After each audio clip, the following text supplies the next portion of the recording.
Hello everyone. I have a question for you before getting started with this course. Moi gon question pour vous avant de commencer pour ça. If a sink is broken in your house and you need someone to get it fixed, how this person is called? Si toutefois ou gon évier nan caillou ou besoin moun ranger pour comment moun sa relé? Attendez. Plumber. Why don't you hear plumber? You hear? Vous entendez qui ça? Plumber. Yes. In today's video, you are going to learn about silent letters. Dans vidéo aujourd'hui, vous allez apprendre ça les lettres qui muettes yo. D'un coup, nan mot? Okay. Nous allons démarrer. We are going to start with this one. En anglais, pour m'abdi plombier, on dit plumber. Listen again. Plumber. Si moi besoin yon plombier la kay moi, me dit I need a plumber.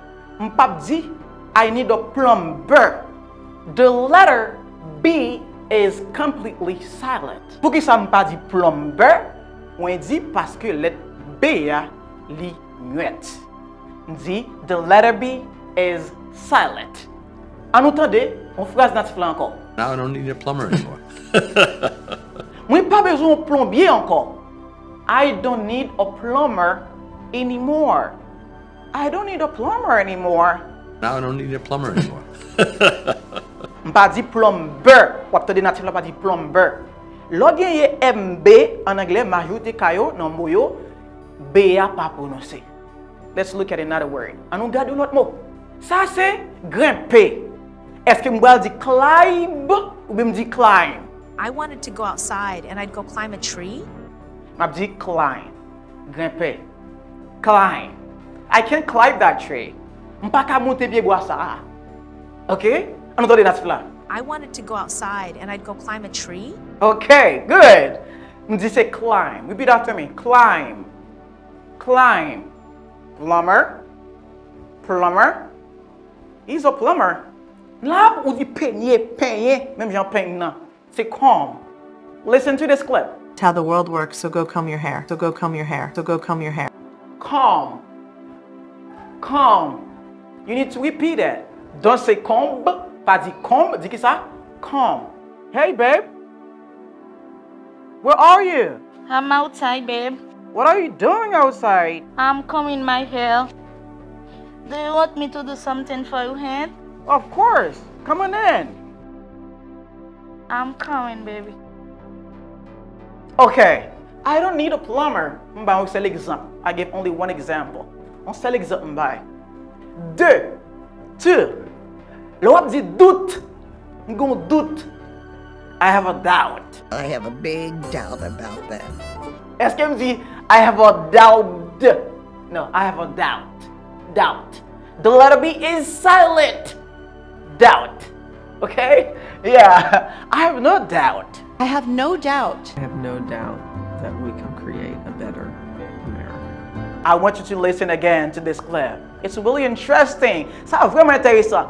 Moi, vous prononcer bien. I want you to pronounce English well.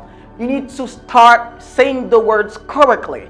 Vous devez dire mots correctement. Mais ma bonne trick yo, gen ça en anglais, okay? You need to learn these things, these rules in English. You see, let B, the letter B is not pronounced. Let B, li pa prononcé. On dit que ça? Doubt. I have no doubt.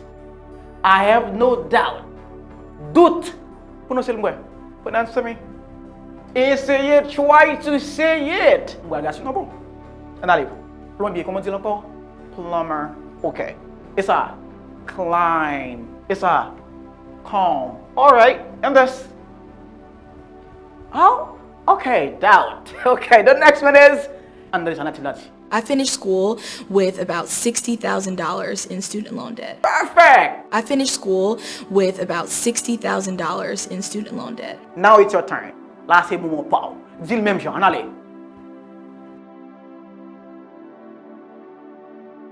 Parfait.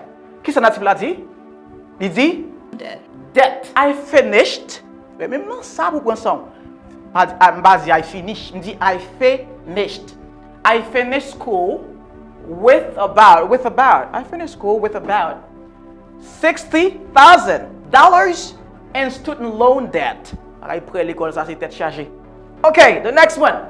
Comment on dit en anglais? Listen. Listen. How many letters? We have 6 letters. But the 4th one is not pronounced. What is the 4th one? The 4th letter. The 4th letter is the letter T. 4e lettre là, c'est la T. Comme on dit? On dit c'est listen. Attention, be careful. After the word listen, don't forget to add the word to. So listen to radio shows where people are talking about. Pas oublier ajouter le mot to après listen. If you listen to what men say about what they want in their lives. Si m'a dit tande dit listen to me. Tande ça me dit listen to what I say. Comme on dit souvent. Moi ça, ou dit de deux façons. You say this word 2 ways. Deux façons. Parfois on entend mon dit often ou bien entendez often. Often do you get it? Goodness gracious. Life. I mean, Attendez. Mais plus souvent, vous entendez on dit often. Often. Mais pas déranger si vous entendez on dit often. Mais normalement, la majorité américaine yo prononce mot ça tant coup.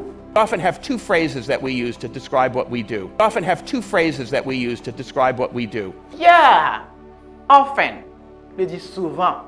Moi souvent à l'école, I often go to school. Moi souvent, pas dit toujours. Ça aussi adverbe de fréquence, ok? Adverb of frequency. Adverbe de fréquence, si me dit toujours à l'école, m'a dit I always go to school. C'est même ça encore. M'a dit I always because the letter L is not pronounced. Me dit always, m'a dit always. C'est même genre, souvent, me dit often. I often visit my mother on weekends. Je souvent visiter ma maman le week-end. OK. Mais là, je gagne et moi ça, mes amis, nous dit ça c'est on dit Christmas. Mais deux bagages besoin pour capter dans ça. Don't say Chris, c'est Chris, but the T is not pronounced. Say Christmas. And I was visiting my parents for Christmas. Christmas. Listen, often, Christmas. I often like listening to music. Quoi on dit musique là? On dit music. I often like listening to music during Christmas. Nous souvent remettre de musique pendant Noël. On dit I often like listening to music during Christmas. I don't know what you usually do or what you often do. Okay. Moi ça, je vais partager dans quelques vidéos. Le web dit mercredi. Don't say wellness. No, it's like he did every Wednesday. Wednesday. Where is my marker? Don't say this. Climb, calm. Doubt, okay. Doubt, be, debt. Listen, often, Christmas. And here, I say wins. Wins. The letter B is not pronounced. Wins. The S sounds like a Z. Wednesday. And this hen, même si ça c'est mais, ça c'est some, mais avec some, pas dit ça. Soit dit pour contre lui, vous dit this is my hand. Okay? I put my hand up, mets même en l'air. Okay? Now me dit qui ça? Me dit hand, mais ça c'est some. Mais là tout de coller pour dire beau, you are handsome. Ou son beau garçon, man. You are handsome, ou beau, man. On dit handsome, pas dit hand. Comment dit-il? He was handsome. Smart, and they're pretty, and they're cute, and they're handsome, and you don't know if you really belong. A handsome husband doesn't work on Wednesday. Her handsome husband doesn't work on Wednesday. Pas oublier, mes amis, moi te dit ça prononcer comme work.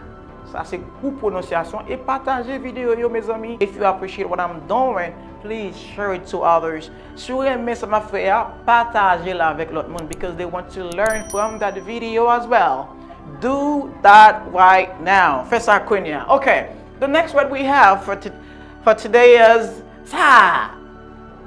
Ça prononce comment? Receipt. You say receipt. So as you can see from this ATM receipt, I have a $78 balance in my bank account. Oh, good receipt. Where is the receipt? Pour que ça me pas dit receipt. The P is silent. Don't say receipt. No, say receipt. I have a $78 balance in my bank account. Oubliez pas mon receipt. You forget to give the receipt to me. Pas oublier receipt, no? Don't forget the receipt. Okay, receipt. Under it. As you can see from this ATM receipt, I have a $78 balance in my bank account. Start over. As you can see from this ATM receipt, comme vous voyez dans receipt ATM non, moi gagné un balance de $78 sur compte banque moi. As you can see from this ATM receipt, I have a $78 balance in my bank account. This is knife. Mes amis, moun souvent dit canif. C'est là où nous venons mot, c'est ka plus nif là, même pas connaît si mot canif vraiment li en créole. Si on connaît li en créole, ou ka dit même, c'est là moun jeune mot, moun souvent on en dehors, moun souvent dit comme ça, canif, besoin canif oui. Donc c'est ça mais ka plus nif là. The letter K is not pronounced. You say knife. Suddenly pull a knife on his fellow classmates.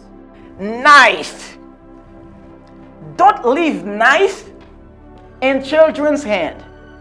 Pa kite couteau nan men ti moun. M'di, don't leave knife in children's hand. M'di knife. M'e bezon couteau pou m'kale carotte la. I need a knife to peel the carrots. Okay, m'di knife to peel the carrots pour m'caler carotte là. Knife. C'est même gens tout m'gagne connaissance. The knowledge. D va prononcer. C'est ça qui va son D, mais c'est pas ça. M'di knowledge. OK. Mais moi ça. Les gens fait commencer à apprendre anglais, souvent quand des quelques étudiants qui dit answer. C'est pas faute, c'est parce qu'on pas connaît si W va prononcer. The answer to that question is something that moved me to tears when I learned about Ben's story. Réponse, c'est answer. OK. C'est même genre pour épée. Pour épée, en anglais on dit ça c'est sword. Who was the founding editor of the Sword of the Lord newspaper? It's not a good answer. C'est pas une bonne réponse. En bon créole, c'est pas une bonne réponse. OK? It's not a good answer. C'est pas une bonne réponse. Chalk. Il va prononcer presque ça. On dit c'est chalk. I don't use chalk for my English learning course. On ne peut pas utiliser la craie pour cours anglais mieux. The last one, psychology. I think a lot about the psychology of spaces. Psychology. Did you like psychology when you were at school? The letter P, don't say psychology. Comment on dit psychologie? We dit psychology. Oh, I don't know if you like psychology, but me, I like it a lot. I like psychology.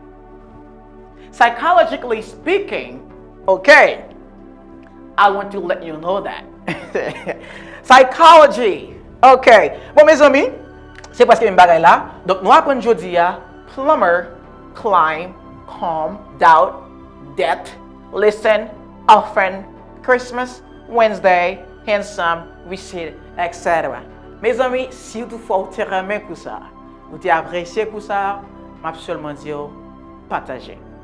Partager, nous souvent dit partager parce que nous, ouais, ça m'a fait son bagage qui est belle, prend temps pour me travailler, pour m'aider à prononcer anglais bien. Mais je dis tout pas inquiétant, ce pas qu'à dire même gens avec moi, mais essayez de répéter over and over, dire de temps en temps, OK?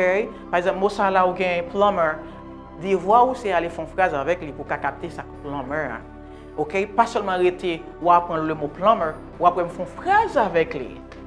OK? Ou besoin faire une phrase avec plumber, ou besoin faire une phrase avec climb, ou besoin attendre chaque jour. Les mots apparaissent devant entendre comme on dit qu'on a besoin de répéter le même genre. Pas seulement apprendre comme on dit dette pour dire dette et pour finir. Non. Dit plumber, climb, calm et puis Wednesday. Fait phrase ou avec Wednesday. Je seulement dire que vous besoin d'aller visiter le website là, nous avons un cours pour commencer à aider à parler anglais puis dans A, vous besoin payer un petit frais seulement pour suivre pour ça. Dans commentaire, nous mettez le link là pour vous.